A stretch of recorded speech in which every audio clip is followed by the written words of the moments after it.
네, 오늘 말씀은 예레미야 애가 3장 22절에서 23절 말씀.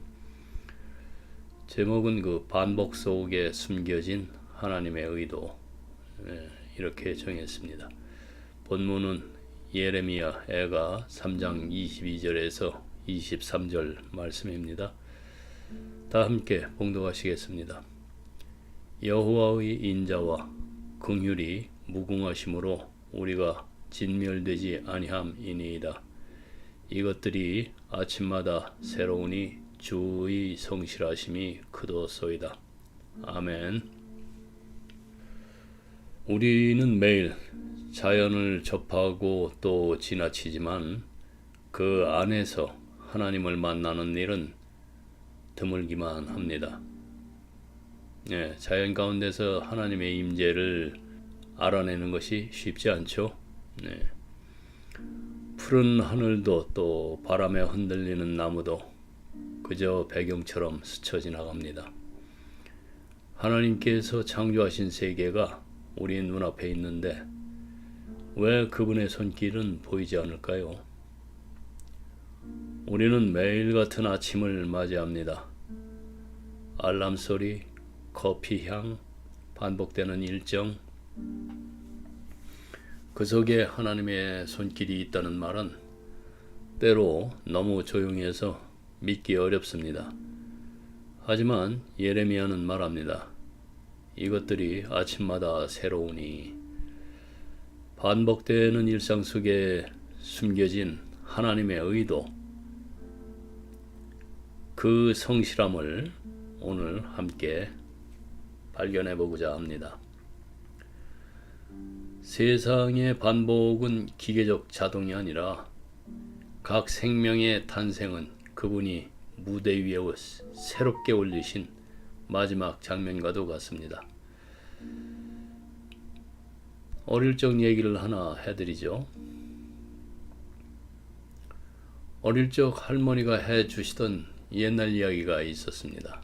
특히 매일 반복되던 두 옛날 이야기가 있었는데 그 착한 오누이와 그 흥부놀부 이야기였습니다. 꼭 그 두 가지 중요한 가르침이 담겨 있었는데요. 이제 와서 돌이켜 생각해 보니까 그렇다는 말입니다. 그 첫 번째가 이제 세상은 참 놀랍고 신기한 것이고 지금 우리가 아는 모습이랑은 완전히 다를 수도 있는 거 특별한 것이라는 것이었어요. 그 해와 달이 된 그 오누이 이야기에서 옛날에 그 착한 오누이가 어머니와 살고 있었습니다. 어느 날 어머니가 장에 갔다가 돌아오지 않고 대신 무서운 호랑이가 변장을 하고 집에 들어왔습니다. 오누이는 재빨리 눈치채고 달아나서 큰 나무 위로 도망을 갔는데요. 그 호랑이가 따라 올라오죠. 그때 하늘에서 그 튼튼한 줄이 내려와서 오누이는 그 줄을 붙잡고 하늘로 올라갔습니다. 결국 오빠는 해가 되고 동생은 달이 되었다고 합니다. 제가 그 신학대학원에서 공부하면서 이 이야기가 성경에도 그 나와 있다는 것에 참 놀랐는데요. 꿈에 본즉 사다리가 땅 위에 서 있는데 그 꼭대기가 하늘에 닿았고 또 본즉 하나님의 사자들이 그 위에서 오르락 내리락 하고 또 본즉 여호와께서 그 위에 서서 이르시되 나는 여호와니 너의 조부 아브라함의 하나님이요 이삭의 하나님이라. 창세기 28장 12절 13절 말씀이죠. 하늘에서 밧줄이 내려온 장면과 무엇이 다릅니까? 처음에는 너무 놀라서 그 경이감이 지금도 아주 선연합니다. 그리고 이제 두 번째가 이제 그렇게 특별하고 아름다운 세상 앞에서는 겸손한 마음을 가지고 또 설령 좀 이상하게 보이는 어떤 한계가 있더라도 기꺼이 받아들여야 한다는 것인데 그 흥부놀부 이야기였습니다. 근데 내가 어른이 돼서 이제 이 사회 속에 들어와 보니까 세상이 참 놀랍게도 그 두 가지 진리를 완전히 거슬러 가고 있습니다. 그 흥부와 놀부는 뭐 여러분들이 한국인은 다 아는 이야기인데, 흥부는 그 제비를 치료하면서 어떤 대가도 기대하지 않고 자연의 질서와 주어진 상황을 받아들였죠. 그 겸손과 선행이 결국 복이 되었고, 주어진 자리에서 벗어나서 억지로 더 가지려 하다가 욕심을 부린 놀부는 화를 당했습니다. 세상은 우리의 뜻대로만 돌아가지 않습니다.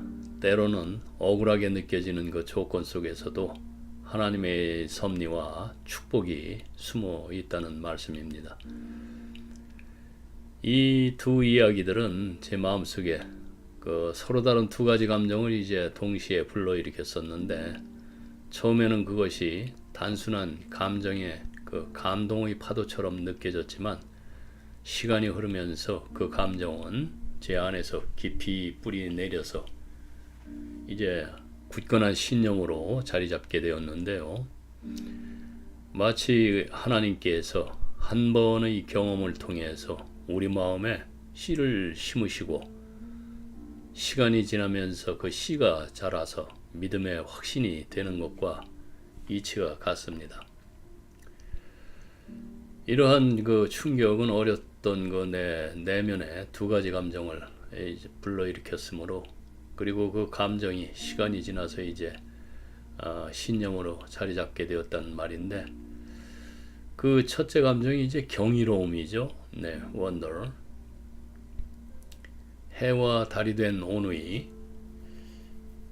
이 이야기에서 느껴지는 감정은 세상이 단순히 반복되는 일상이 아니라 예기치 못한 그 변화와 신비로 우리의 인생이 가득하다는 깨달음에서 오는 그 어떤 놀라움이죠. 또 때로는 설레이기도 합니다. 내일은 어떤 일이 기다리고 있을지. 하나님이 창조하신 세계의 넓이와 다양함을 마주할 때 생기는 그 두려움과 기쁨이 섞인 또 경외심이기도 합니다. 그리고 그 두 번째 감정이 이제 겸손인데요. humility.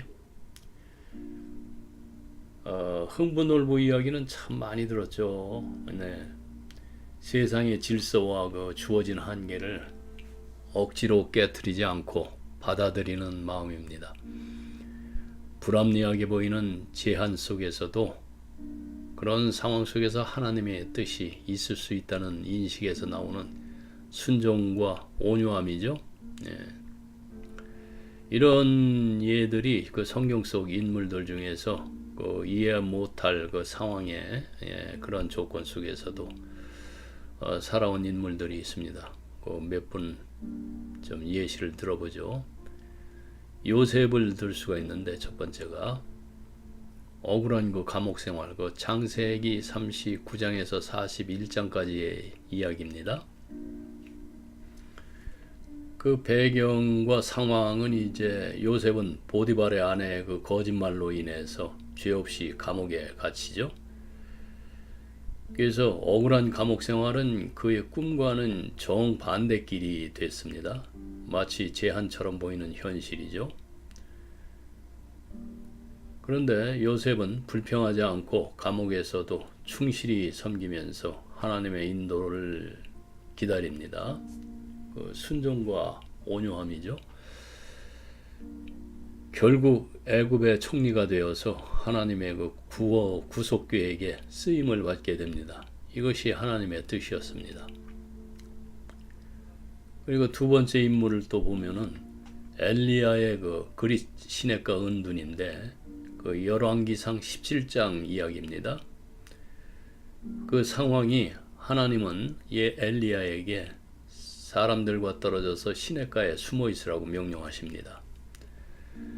그 선지자로서 활동하지 못하고 또 까마귀에게 먹을 것을 받는 그 고립된 삶을 살아가고 있었죠.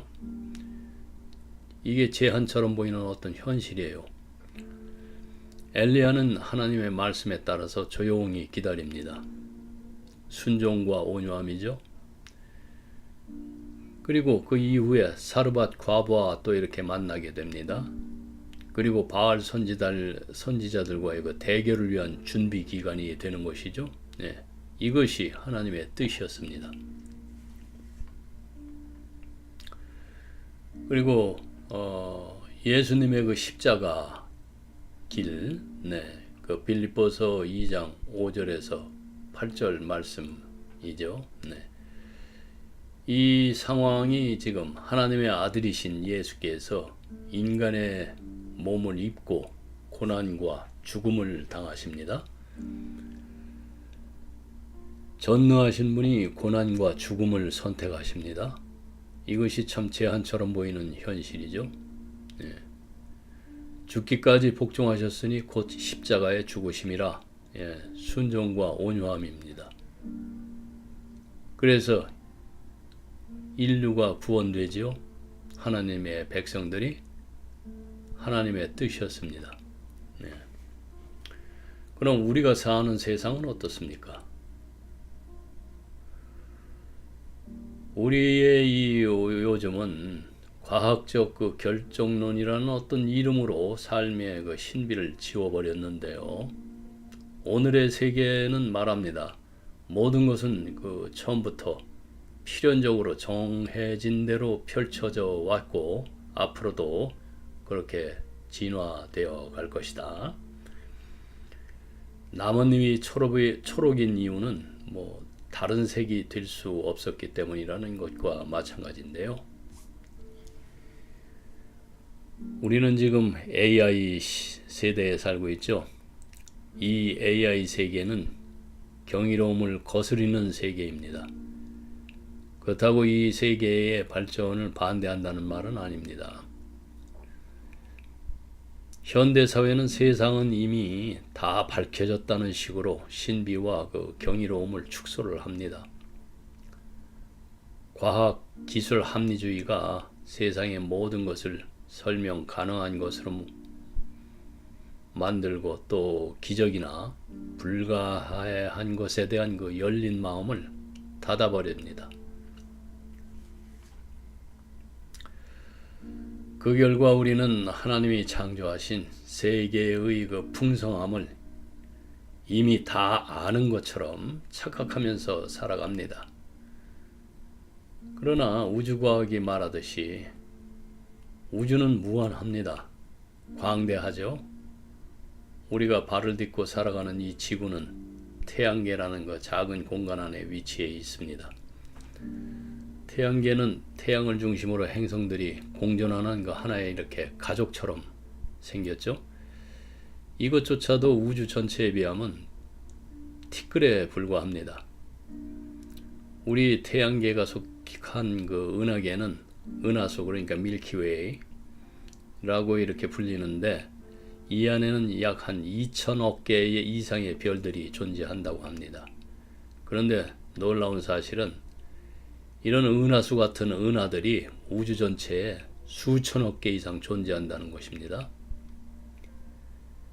인간의 기술로 가장 멀리 보낸 탐사선은 그 보이저 1호, 그것이 지금 이제 40년 넘게 날아가고 있죠. 아직 그 태양계를 완전히 벗어났나요? 벗어나지도 못했습니다. 빛의 속도로 달려도 은하수를 가로지르는 데만은 그 10만 년이 걸린다고 합니다. 이 광대한 우주를 창조하신 하나님께서 그 가운데 가장 작은 존재처럼 보이는 우리 인간을 기억하시고 사랑하신다는 사실은 여러분을 경이로움을 넘어서 경외심을 불러일으킵니다. 시편 기자는 이렇게 고백합니다. 주의 손가락으로 만드신 주의 하늘과 주께서 베풀어 두신 달과 별들을 내가 보오니 사람이 무엇이기에 주께서 그를 생각하시며. 시편 8편 3절에서 4절까지 말씀입니다. 그래서 우주의 크기를 묵상을 하면은 우리는 하나님의 위대하심과 동시에 그분의 그 세밀하신 사랑을 함께 느낄 수 있습니다. 그 광대함 속에서도 우리를 향한 그 하나님의 관심은 한순간 한 초음도 결코 흐려지지가 않았습니다. 앞으로도 않을 것이고요. 그리고 겸손을 거스리는 이 현대 세계는 오늘날 문화, 그 한계를 받아들이는 것을 아주 약점으로 간주를 합니다. 스스로 모든 것을 결정하고 원하는 것은 반드시 쟁취해야 한다는 자기중심적 가치관이 강조가 되는데요. 하나님의 질서나 제한을 존중하기보다도 그것을 깨트려야 자유롭다고 믿습니다. 그 결과로서 순종과 온유는 이제 시대에 뒤떨어진 미덕처럼 취급이 되었습니다. 어린 시절 이야기를 잠깐 했는데요. 그 이야기에서 배운 그 옛날 이야기죠. 배운 경의와 겸손은 그 하나님의 성품을 신뢰하는 믿음의 기초가 되었습니다. 그러나 현대 세계에는 이 두 진리를 거슬러서 세상을 설명 가능한 기계로 만들고 인간을 자기 운명의 절대 주인으로 세웁니다. 오늘 본문 그 예레미야가 3장 22절에서 23절은 이런 시대 속에서 다시 아침마다 새롭게 하시는 하나님의 그 성실하심을 붙들라고 초대하고 있는 것입니다. 그래서 기적은 가능성에서 시작되는 경의입니다. 여러분, 장미가 붉은 이유는 단순한 색상이 아니라 어찌 보면 극단적인 선택처럼 느껴집니다. 마치 갑자기 흘러나온 선명한 피처럼 의미 있는 사건으로 다가오는 것입니다. 믿음의 눈은 이런 것입니다. 여러분도 이러한 마음의 눈으로 바라보고 있으리라고 생각을 합니다. 눈빛들이 반짝하고 빛나신 분들이 계시는데 그분들은 하나님의 축복이 임하신 겁니다. 그리고 현대인들은 반복되는 것들을 보고 기계처럼 돌아간다고 말합니다. 반복이 몸이 건조한 것이 아니고 반복이 더 큰 신비입니다. 해가 뜨고 지는 것도 꽃이 피는 것도 별이 도는 것도 전부 우연히 반복된 결과일 뿐이라고 단정들을 하는데 저 역시도 얼마 전까지 그렇게 느끼고 있었습니다. 하지만 나는 이제 말씀을 깨달아 알고 난 후에 그렇게 느껴지지 않게 되었습니다. 해가 매일 떠오르는 것은 기계적 반복이 아니라 무언가 말하려는 듯한 의지처럼 느껴집니다. 잔디는 마치 온 손가락으로 나에게 신호를 보내는 것 같고 나뭇잎들은 속삭입니다. 별들은 무언가를 알아주기를 간절히 바라는 것 같이 보이고 또 창공에 떠있는 커다란 쟁반 같은 달도 그렇습니다. 해는 1000번이라도 다시 떠오르고 나로 하여금 또 그 존재를 인식하게 만듭니다. 이 우주의 반복은 지루한 되풀이가 아니라 마치 영적 주문처럼 반복되는 하나님의 외침입니다. 그 안에서 우리는 아이디어, 즉 하나님의 의도를 보기 시작하는 것입니다. 그래서 오늘날 세계의 물질주의, 여러분, 물질주의라는 것은 그 자본주의와는 좀 의미가 다릅니다. 물질주의라는 것은 그 물질적 소유와 소비를 삶의 그 중심 가치로 삼는 그 태도이고 또 세계관입니다. 그래서 물질주의는 하나의 그 거짓된 전제 위에 세워져 있는데요. 그것은 바로 반복되는 것은 죽은 것이다 라는 생각입니다. 시계처럼 정해진 패턴대로 돌아가는 것이 반복이라면 거기엔 생명이 없다고 봅니다. 그러나 그것은 틀린 전제입니다. 왜냐하면 여러분들 아이를 키워보신 분들은 아실 겁니다.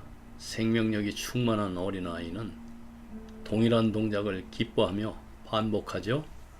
또 해줘, 또 해줘 그러고 아이들과 숨바꼭질 해보셨습니까? 끝없이 다시 해달라고 합니다. 아이들은 수백 번도 같은 놀이를 요구를 합니다.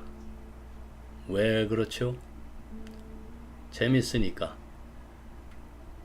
갓난아기의 그 웃음을 보고 싶어서 깍꿍을 수도 없이 할 때마다 여지없이 아기는 까르르 웃습니다. 생명은 반복을 지루해하지 않는 것이 특징입니다. 오히려 사랑하기 때문에 반복하는 것입니다. 만일 여러분들 삶이 권태스럽다고 느끼는 분들이 있으면 각성하시기 바랍니다. 하나님은 매일같이 해를 다시 띄우고 꽃을 다시 피우십니다. 단지 기계적으로가 아니라 기쁨으로 그렇게 하십니다. 사랑은 반복을 지루해하지 않는다는 것을 저 역시도 깨닫는데 참 너무나 오랜 시간이 걸렸습니다. 즉 사랑은 반복 속에 창조의 기쁨을 담는다는 말씀입니다. 이 세상은 본래부터 정해진 운명이 아니라 창조주의 기쁨으로 매 순간 새롭게 선포되는 기적이죠. 우리는 자연 속에서 하나님을 인지하는 것이 참 어렵습니다. 그러나 하나님은 지금도 반복되는 자연 속에서 말씀하시고 계신 것이죠. 우리는 그 반복 속에 살아있는 사랑을 듣고 볼 줄 아는 감각을 되찾아야 합니다. 아침마다 새로우니, 그러니 하나님은 오늘 아침도 해를 띄우셨습니다. 당신을 위해서 어제와 똑같지만 결코 같은 날이 아니죠. 성경 말씀 오늘 본문 22절에서 23절 예레미야가 3장 여호와의 인자와 긍휼이 무궁하심으로 우리가 진멸되지 아니함이니이다. 이것들이 아침마다 새로우니 주의 성실함이 크도소이다. 오늘 아침도 여지없이 하나님은 해를 띄우셨습니다. 어제와 같은 해, 같은 하늘 같지만은 결코 같은 날이 아니죠. 우리는 종종 어제와 다를 것 없는 하루라는 말들을 하지만 하나님의 관점에서 오늘은 전혀 새로운 날입니다.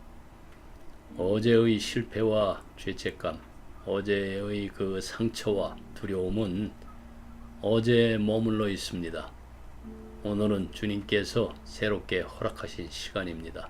여러분, 하나님은 오늘 아침도 또 해를 띄우셨다는 것, 당신을 위해서 어제와 똑같지만 결코 같은 날이 아니다 라는 것, 이것은 단순히 살게 해서 아니면 살아 있어서 감사합니다라고 말하는 것이 아니라 내 삶과 존재를 새롭게 바라보게 하는 말입니다. 동시에 소망과 연결이 되죠. 깊은 신학적 의미도 담고 있습니다. 그 의미라는 뜻은 존재의 해석, 그러니까 내가 왜 여기 있고 무엇을 위해 사는지 내 삶의 의미를 하나님과 연결해서 이해하게 된다는 것이죠. 단순한 바람이나 희망이 아니라 하나님이 주시는 참된 소망과 연결된다는 것.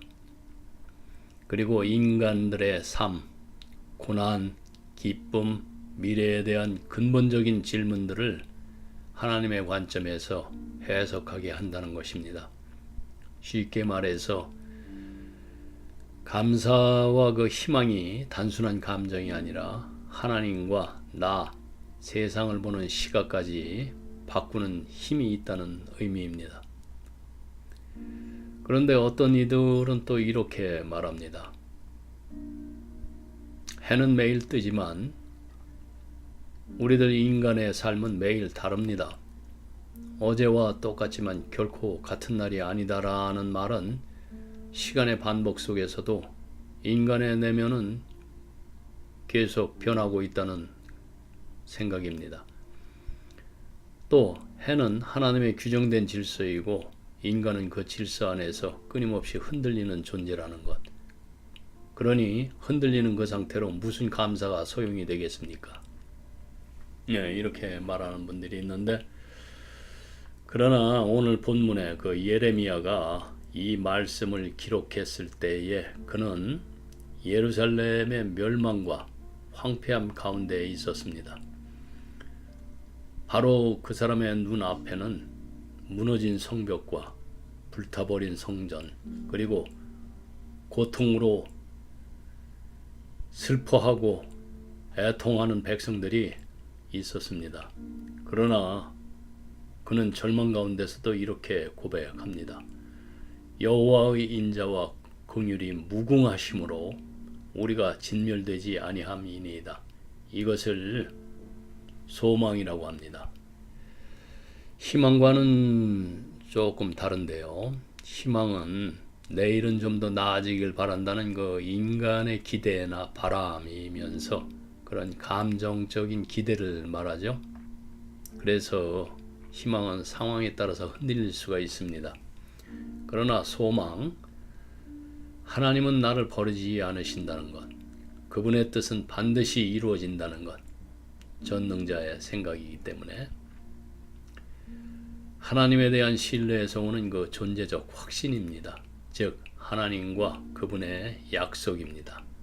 그러므로 희망은 바라는 것이고 소망은 믿음입니다.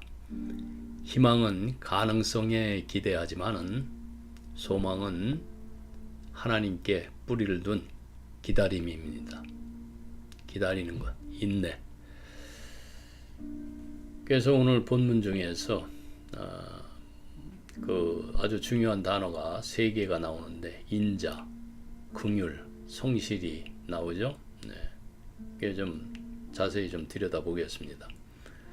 인자, 그 히브리 말로 헤세드라고 하는데 하나님의 변함없는 사랑, 그 언약을 지키시는 그 사랑입니다. 여러분, 우리가 흔히 생각하는 행복과 기쁨은 돈, 환경 혹은 성취에서 온다고 믿기 쉽죠. 하지만 진짜 행복은 그렇지가 않습니다. 하나님께서 우리를 사랑하신다는 사실을 알고 그 마음을 내 안에서 느낄 때 비로소 옵니다. 삶 속에서 일어나고 있는 지금 가난, 고통, 심지어 죄, 그 어려움도 하나님께 쓰임을 받으면은 의미 있는 가치로 바뀝니다.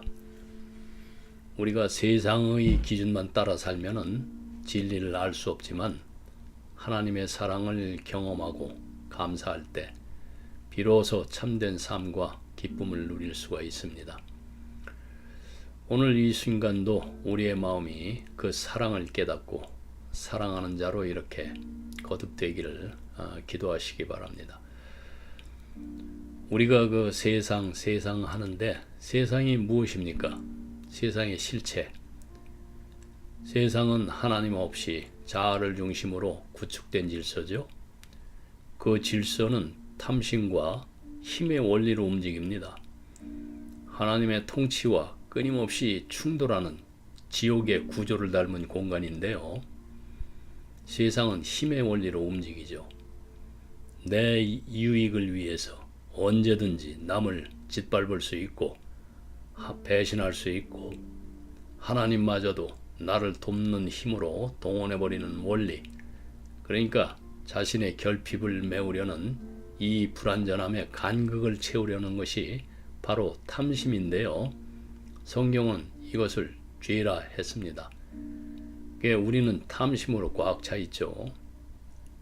그래서 하나님의 사랑은 우리의 행동이나 자격과 그 상관없이 하나님이 택하신 백성에게 끝까지 베푸시는 사랑입니다. 이 단어의 어원이 그 바로 하사드라는 동사에서 유래가 됐는데요. 이것은 사랑하다, 자비를 베풀다는 뜻을 가집니다. 그래서 그 히브리어 철자 구성을 보면은 그 헤트, 그러니까 울타리라는 뜻이에요. 그리고 사메크라는 글자인데 지지하고 호위한다는 뜻이고, 달렛, 그 문, 그러니까 접근한다는 그런 의미입니다. 그래서 하나님이 울타리처럼 둘러싸서 보호하시면서 그 은혜의 문을 여시는 이미지로 이렇게 해석이 됩니다. 상형 문자식으로 해석을 하면은, 그래서 이것은 이제 신약에서의 개념은 직접적으로 그 헤세드라는 단어는 신약에서는 등장하지 않습니다. 그 의미는 이제 헬라어 그 아가페, 그 사랑, 아가페와 그 엘레오스라는 그 자비라는 말로 이어지는데요. 그러니까 예를 들면은 하나님의 사랑이 예수 그리스도를 통해서 완전히 드러난 그 구절이 있었죠. 그 요한복음 3장 16절. 여러분들이 너무나 잘 아는 구절이에요. 하나님이 세상을 이처럼 사랑하사, 그래서 왜 여기서 사랑하사 할 때에 아가파오, 이 사랑하사에서 그 헤세드적 사랑이 쓰였습니다. 그리고 로마서 5장 8절에서 보면은 우리가 아직 죄인 되었을 때, 이때도 이제 헤세드적 사랑의 본질인 그 신실함과 자비를 반영을 합니다. 그러면서 하나님께서 우리에 대한 자기의 사랑을 확정하셨느니라. 그래서 헬라어로 보면은 확정하다는 것은 그 시니스템이라는 그 단어인데요. 입증하다, 드러내다는 뜻인데, 하나님의 사랑은 그런 어떤 추상적 개념이 아니고 아주 구체적이고 역사적인 증거를 가진 사랑이라는 뜻입니다. 그리고 이제 그 두 번째 단어, 긍휼, 라하밈이라고 하는 단어인데 히브리어로 이것은 긍휼, 자비, 연민을 뜻하는 단어입니다. 근데 이 단어의 어원이 레헴, 그러니까 자궁, 웜, 자궁에서 파생이 되었습니다. 하나님의 사랑을 그 모성적 본능과 연결해서 이제 설명을 하고 있는데, 그 어머니의 태를 뜻하는 단어에서 나온 말로서 그 연민과 아주 깊은 연민이죠. 그 보호의 감정입니다. 그래서 자궁은 단순한 그 생물학적 기관이 아니라 생명이 시작되는 은밀하고 보호된 공간, 즉 무에서 유가 창조되는 하나님의 창조 행위가 그 시작되는 그 신비한 장소로 이렇게 비유가 되죠. 이것을 창조를 단순한, 그러니까 기술적인 행위가 아니라 생명을 품고 낳는 깊은 사랑과 의지의 그 표현으로 이렇게 해석을 합니다. 우리의 연약함을 아시는 하나님이 자녀의 고통을 외면하지 않으시는 그런 마음이죠. 그리고 또 신명기 그 13장 18절에서 보면은 너를 긍휼히 여기시고 자비를 더하사, 그래서 여기서 긍휼, 그러니까 라하밈은 종종 그 하난, 은혜라는 말인데요.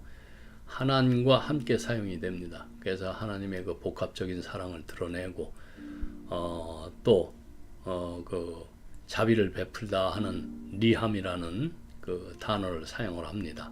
자비를 더하사, 불쌍히 여긴다는 뜻이죠. 그 어근이 바로 이제 또 자궁입니다. 레헴.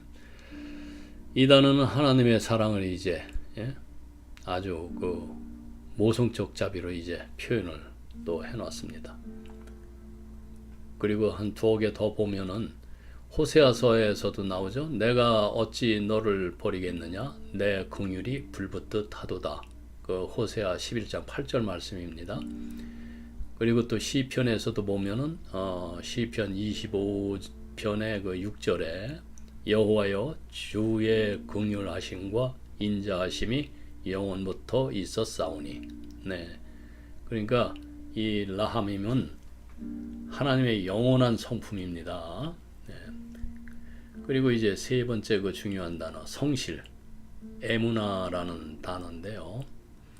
변하지 않는 그 신실함, 변치 않음, 끝까지 지키시는 그 믿음직스러움.